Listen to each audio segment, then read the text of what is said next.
Economista Iván Andrade, hoy podremos tratar algunas cosas que anoche tratamos y otras que no tratamos. Yo no le pregunté algo que era fundamental. ¿Por qué a estas alturas del partido usted se volvió otra vez al sector público? Bienvenido. Muy buenas tardes, señor Vera. Nuevamente le agradezco. En la práctica, yo nunca he estado en el sector público excepto por 2 ocasiones. Ministro de Finanzas 95-96. Con el señor presidente Sixto Durán Ballén, y el señor presidente Guillermo Lasso Mendoza me llamó por teléfono un día para pedirme que por favor trabaje en su administración. Conversación que la habíamos tenido en el año 1998, cuando me llamó para pedirme que esté nuevamente como ministro de Finanzas. Cuando ¿Él era gobernador de Maguat o cuando él fue superministro de Producción? Superministro de Economía. No le creo. Y entonces allí le dije que en realidad yo tengo que trabajar como lo sigo haciendo en mi vida y que cuando él fuere presidente de la República del Ecuador, yo aceptaría lo que él me proponga. Qué genial, se acordó Guillermo Lasso. Y usted Sí, ha cumplido su palabra. Sí. Ok. ¿Por qué una institución que prácticamente en bancarrota, con 418 millones de dólares aproximadamente de cartera vencida, de los cuales cerca de 235, 240 son irrecuperables? ¿Por qué? Desde el punto de vista práctico, la solvencia de la entidad viene definida por varias características. Primero, ¿cuál es el patrimonio que tenemos? A pesar de los 400 y tantos millones que creamos provisiones en el año anterior, tenemos nosotros un patrimonio de 1.100 millones de dólares a final del mes de diciembre del año 21. ¿Patrimonio en qué? Esto significa los aportes de capital que el Estado a través del tiempo lo ha hecho, de tal manera que esto viene aumentándose en el tiempo. No incluye bienes, patrimonio. No incluye bienes. La diferencia del tema es en activos, uno tiene un total, hoy por hoy tenemos 3.000 millones, pero imagínense, de 3.000 millones nosotros de activos, 1.030 los tenemos nosotros en liquidez. Y a su vez tenemos inversiones, y debo decirlo, en nuestros activos están 900 millones de inversiones, que son 820 millones, que es el capital inversión que tenemos en Banco Pacífico, y tenemos 72 millones de dólares de acciones en la Corporación Andina de Fomento. Ok. Eso ambas buenas inversiones, saludables. Exactamente. ¿No le metieron plata al ISPOL ustedes? No, efectivamente. CAF y Banco del Pacífico, qué bien. Así es. Ya. Entonces, eso es lo que nos da fortaleza en liquidez, porque la tenemos para prestar. Nos da en inversiones cuando recuperemos y vendamos una inversión importante como. Y en cartera, en neto tenemos 880. Sin embargo, cartera vigente son en realidad 1.100 millones. ¿Cómo se compone la cartera esta de los 800? ¿No es cierto? Es que 1.100 millones tenemos en cartera vigente, 400 tenemos entre vencido y no deben interés.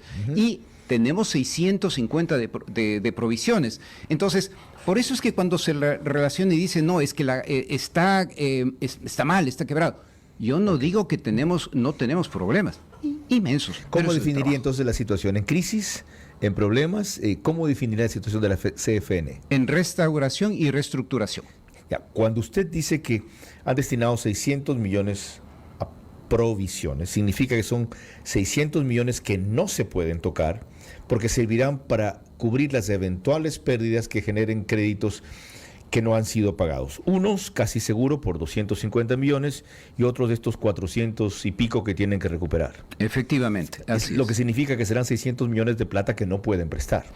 En realidad es el múltiplo del patrimonio técnico que uno tiene hasta cuánto uno puede pagar. Si me permite un minuto. Sí. El múltiplo, el mínimo que uno tiene que tener, acuerdo a Basilea, que es el estándar internacional, es mínimo 9%. Nosotros tenemos 25%.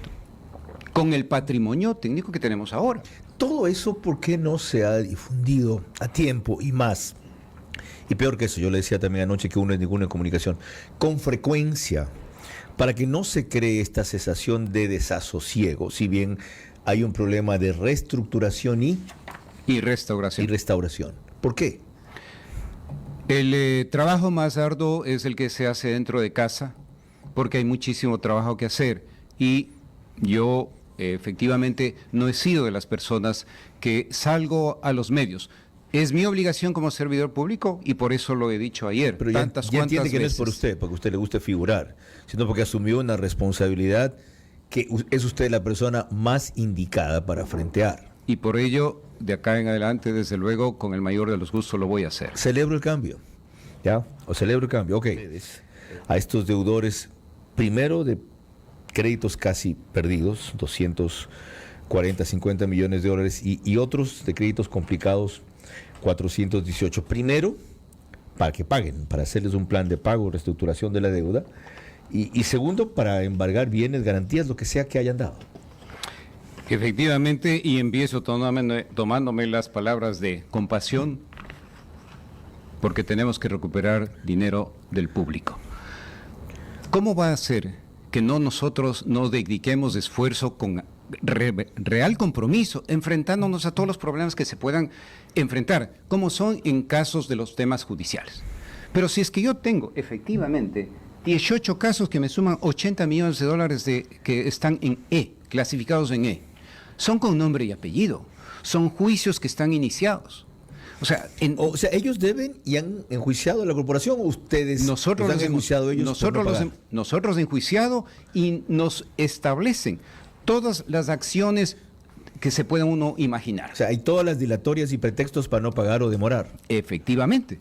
Entonces, esto le dilata, le daña al bien que está en garantía, no se sabe en qué está, y por ello es que yo divido o separo a aquellos clientes que por más que tengan dificultad, dan la cara. Ajá. Porque es preferible que cobremos dólar por dólar, día a día, que lo que estemos es enfrentando juicios de juicios en los cuales perdemos más. Ya, pero ahí también hay una falla de su departamento jurídico, y no me refiero al actual, porque usted está en funciones 6-7 meses, sino de quienes formaban ese departamento en la Corporación Financiera Nacional o abogados externos, si los contrataron.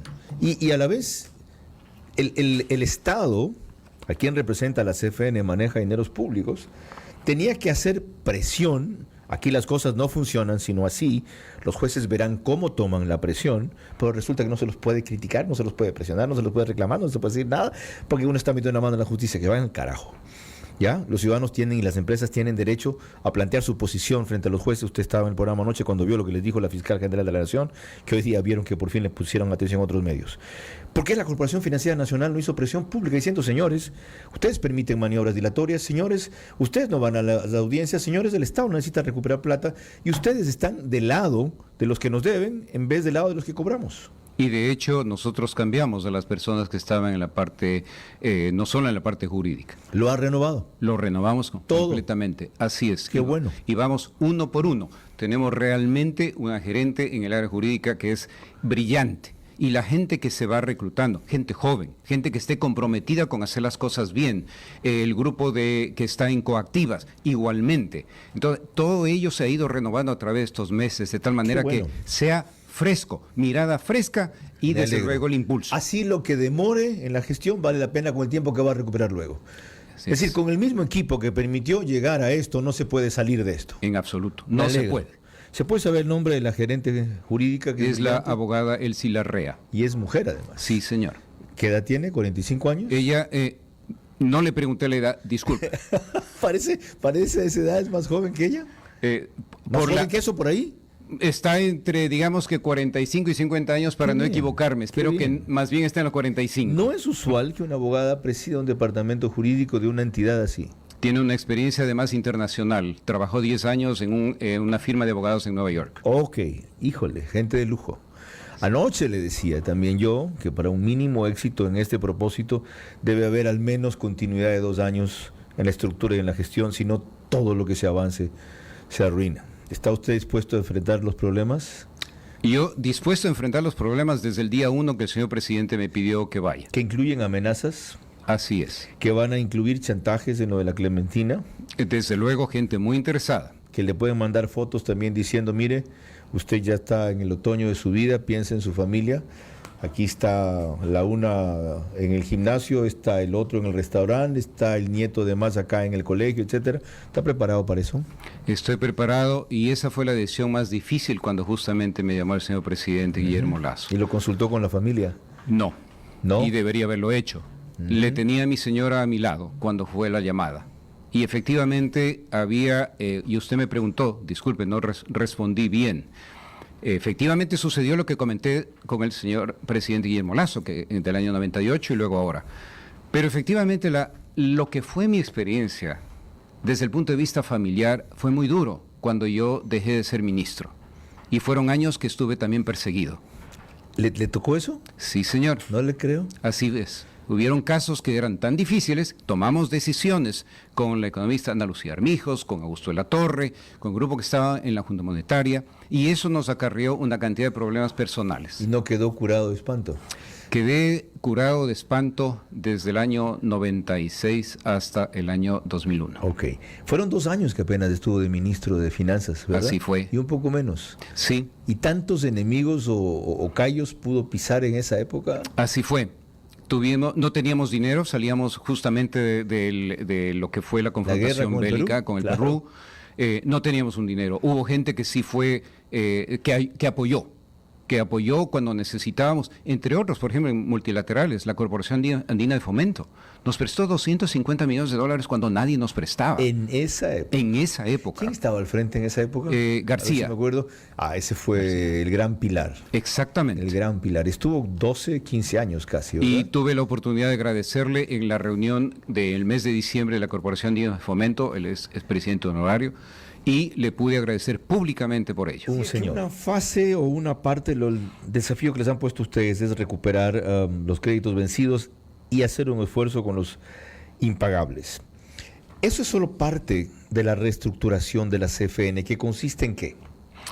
Tiene 3 capítulos. El primero es la administración en sí de la cartera, sea esta por la parte legal, por la parte de solución de obligaciones para ayudar y por la parte de administrar aquello que está bien para que no se deteriore, a ser previsivos en ese tema. Y desde el punto de vista práctico, como digo, tenemos 1.100 millones en cartera vigente, sí, tenemos 400 millones que está más compleja. Entonces, primero enfoque en ello. Enfoque significa que son los cuadros específicos para tratar los casos de los clientes especialmente que se buscan salida. Ahora, eso en ese aspecto. Otro aspecto tiene que ver con los gastos operativos. Nosotros tenemos que ser más eficientes. Nuestro gasto operativo el año pasado fueron $34 millones. Nosotros tenemos que bajar importantemente esos gastos operativos. Recuerde que vamos a una fusión. Y en ese sentido, el objetivo... CFN y Banecuador. Correcto. Y el objetivo es que en el primer semestre estamos enfocados en CFN, recuperar y administrar bien la cartera. En el caso de Banecuador es colocar los créditos en el sector productivo de créditos de oportunidades al 1% hasta 30 años y en otros créditos que son también para el sector productivo en valores de hasta 20.000. ¿Cuál es el objetivo y el sentido de la fusión? Van a ser una superentidad financiera el CFN y Banecuador. ¿Por qué un solo organismo y no trabajar por separado? Por 2 razones. Primero, potencializar justamente ese patrimonio que tenemos combinado entre las 2 organizaciones. Tendríamos un patrimonio mucho más fuerte en el caso de lo que es Banecuador para poder expandir aquello que es el crédito justamente a lo que es mayor número de ecuatorianos. Ok, ¿y por qué ha descartado usted que la CFN vuelva a ser como era antes una banca de segundo piso?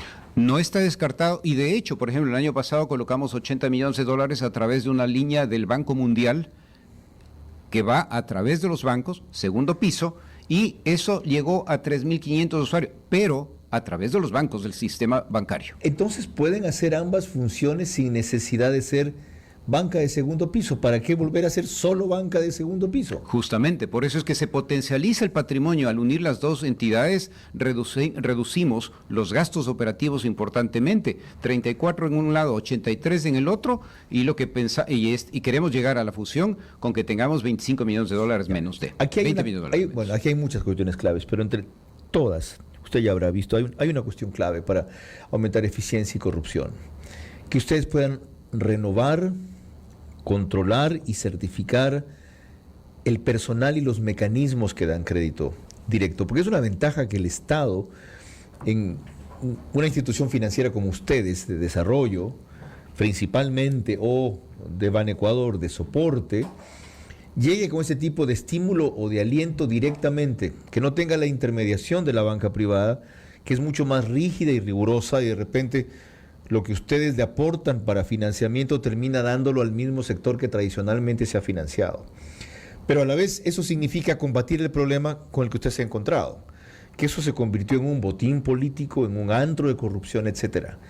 ¿Cómo va a ser para que la posibilidad de conceder crédito directo de la CFN se convierta en un plus, en un asset, en una ventaja, y no otra vez en una llave de corrupción? Primeramente, cortamos absolutamente todos los créditos de primer piso en la CFN, porque nosotros no, como un banco de desarrollo del Estado, no es pensable que demos créditos de millones y millones de dólares. Eso es un desperdicio desde el punto de vista de impacto en el desarrollo económico. Correcto. Y explique por qué no. A ver, ¿por qué no? Porque puede haber una empresa que dice, ok, yo soy camaronero, necesito 2 millones de dólares. Explique por qué eso no debe ser una entidad financiera del Estado. Porque desde el punto de vista práctico, cuando enfrenta a esa camaronera una sola, 2 millones de dólares, tengo un problema, pero cuando enfrenta el problema que fuere, digamos, ¿no es cierto?, para operar, efectivamente yo estoy mucho más expuesto, no está atomizado mi asignación de riesgo. De tal manera que en vez de tener uno de 2 millones de dólares, yo prefiero tener algunos decenas de miles de 20 mil dólares. Aparte de que quien aspira a un crédito de 2 millones de dólares, 5 millones de dólares, y se aspira a ese crédito es porque puede solventarlo, puede acudir perfectamente, dado que es una institución o una persona, que es muy raro, eficiente y profesionalmente organizada, a la banca privada. Y efectivamente ese es el test. Si yo tendría la cartera mía y yo la vendería en la misma tasa, en las mismas condiciones a la banca privada, no creo que me la compraría. Claro. Y en la banca privada, para ese tipo de requerimiento de crédito, los porcentajes están entre 9 y 10% más o menos, que es lo que es crédito corporativo. Efectivamente. Entonces, tenemos varios elementos. Uno es concentración de crédito en pocos. Si yo en 439 clientes tengo 1.200 millones de dólares colocados, indudablemente que hay una concentración de crédito. Ahora, economista, ¿quiénes hicieron ese arte? Esto empezó desde el año 2006, 2007 y, digamos, continuó hasta el mes de mayo del año 21. ¿Cuál fue el peor periodo de manejo de los créditos tan alegremente o irresponsablemente? De los créditos que nosotros tenemos provisionados, hechos ahora en este año, 2014 fue de los años más críticos, 2014. De 2014 hasta ahora. Sí, allí, porque justamente lo que se hace es una evaluación, ¿no es cierto? Yo tomo los créditos, cuáles son aquellos que tengo que provisionar, regreso a ver cuándo es lo que se dieron y efectivamente entonces digo que en este año se dieron tantos millones, de estos que se dieron en ese año estoy teniendo que provisionar tantos ahora. ¿Cuántos presidentes tuvo la CFN más o menos entre 2014 y 2021? Como 5 presidentes. Usted ha incluido el 2021 como último año en los cuales se dieron estos créditos alegres, cuando era Roberto Dun Suárez gerente general. Y no puedo decir de que todos los créditos hayan sido alegres, porque la mayoría de créditos que tenemos nosotros ya tienen varios años. Desde el punto de vista práctico, lo que sucede es lo siguiente. Si usted tiene un presupuesto y le dice usted al oficial de crédito, mire, usted tiene que colocar 10, 20, 30, 40 millones de dólares en el mes, comienzan a buscar los clientes. ¿Había esa presión? Así es. El presupuesto que había que cumplir. Lo primero que hicimos decir, señores, olvídense del presupuesto. Qué increíble. Entonces, allí se comienza a sentar la norma de cómo hacer cómo, primeramente, cualquier banco, más aún si es que es de un banco público. Cada dólar que prestamos es mucho dinero. Si esto empeoró entre 2014 y 2021, cuando terminen una auditoría que van a hacer, ¿verdad? Así es. Marcelo Dotti dijo que para qué contratan una auditoría, que ustedes ya saben en qué situación ha encontrado la corporación financiera, que para qué requieren una auditoría, ¿por qué una auditoría externa? El primer punto que tenemos es lo siguiente, desde el punto de vista contable, ¿dónde estamos parados? Esto es números. Esto es casos, estos son provisiones. ¿Y ustedes no saben dónde están parados? Desde luego, es lo primero que hicimos. Y por eso es que con el trabajo que venía haciendo la Super de Bancos, desde luego nosotros aceleramos ese proceso y por eso entramos en la auditoría externa. ¿Y necesitan que una auditoría externa avale o certifique eso legalmente? Desde el punto de vista práctico ya lo hicimos y está. Pero hay otro tipo de auditoría del que está hablando, creo, el señor Dotti, y es ¿quién hizo qué? Esa es una segunda es una auditoría parte. forense, es Exacto. otra cosa. Eso es otra cosa. Ok. Entonces, lo primero es saber dónde está parado, eso lo sabemos. Y esto tomamos y recogimos, como digo, ese trabajo que venía haciendo la Super y diciendo, ok, hagan las cosas bien. ¿Y va a entrar en etcétera. eso? Y en la auditoría forense, esa es la que entrar en tenemos que eso? entrar. Sí, Lo van a hacer. sí. Y ahí será entonces quienes se diga cuáles administraciones, especialmente entre 2014 y 2021, manejaron créditos tan mal que perjudicaron a la institución. Efectivamente, ahí nos va a decir quiénes son los que aprobaron, quiénes son los comités, qué informes habían, cuáles eran las garantías, cuáles eran los avalúos. ¿Por qué porque un tercero, efectivamente, tiene que, de una manera imparcial, decir, sí, señores, aquí está. Esto tenían que cumplir, no cumplieron. Ok. ¿Quién no cumplió? Fulano, sutano, mengano. Usted tiene que irse a las 6 y no lo detengo más sin un par de temas que aquí tienen mucha importancia. Usted dijo que tiene que cuidar los bienes, que es importante rescatar para poder cobrar las deudas.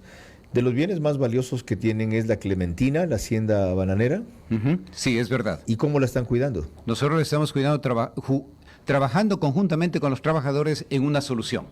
Y ellos lo han demostrado desde que están ya montados y mencionaba ayer, y lo repito, efectivamente ellos le toman con 10,000, 11,000 cajas a la semana. Hoy están en 61,000 cajas a la semana. Necesitamos llegar a 70,000 cajas para hacer el break-even. En el momento en que pasamos eso, comenzamos a tener recursos a favor. O sea, cubren costos recién cuando lleguen a 70,000 A 70,000 cajas. ahí cubrimos todo el costo. ¿Por qué es importante esto? Porque separamos lo que es tierra bananera y la que no es.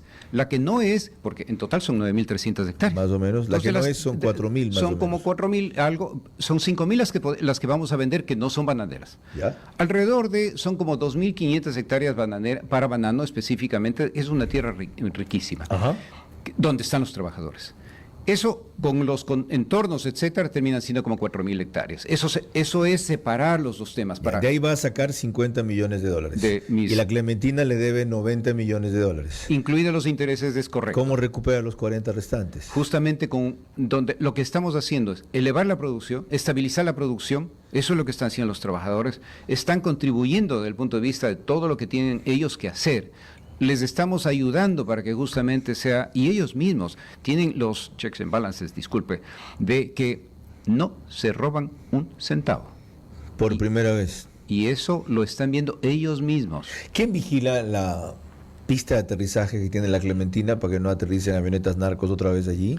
Existen efectivamente dos cosas. La una es la vigilancia propia que tiene la propiedad como tal. Y segundo, la única compañía, hay dos compañías, no sé exactamente cuál es la que calificó para poder hacer el trabajo de fumigación. Pero eso es con horario, con definición y con responsabilidad. Ese es el más grande deudor que tiene la CFE de la Clementina. Correcto. ¿Cuál es el segundo? Tenemos pues una que usted lo mencionó el día de ayer. Es el Hotel Wyndham de Manta. Que es un hotel allá. 34 millones de dólares. Efectivamente, son 35. ¿Ya? Son 35. Y ¿Sí sabe quiénes son los socios de esa gracia? no por nombre y apellido los puedo decir. Ok, que están asociados. ¿Y cuál es el tercer gran deudor? Tenemos una compañía que nos debe 13 millones de dólares. De los que no están pagando, ¿no? Correcto, 13 sí, millones de hablamos de dólares. Esa compañía está en el centro, aparentemente una industria manufacturera, y de hecho pues son 13 millones de dólares. Entonces yo en 18 tengo casi 80 millones de dólares. ¿Es correcto decir que en 2 años más o menos usted va a sanear la cartera? Eso no sería honesto decirlo. En 2 años es imposible sanear una cartera, especialmente porque la cartera tiene, como digo, estos componentes. La ¿Tan que está largo buena, es el proceso? por eso lo separo. ¿Ya? Sanear la cartera, ¿qué significa? Que aquello que se puede restaurar, que se puede encontrar soluciones, se las haga. Eso sí se puede hacer en ese tiempo, porque es identificado a quienes están de buena fe dispuestos a seguir adelante y pagar. ¿Y la otra? Y la otra, la que es la judicial, son años de años. ¿Cuándo nos volvemos a reunir aquí para seguir el proceso? Economista, ¿cuándo vuelve? Yo estoy todas las semanas en Guayaquil, por lo menos 2, si no son 3 días a la semana, y mi obligación es servir, como dije ayer. En un par de semanas lo volvemos a molestar. Con El todo presidente gusto. de la Corporación Financiera Nacional, Iván Andrade.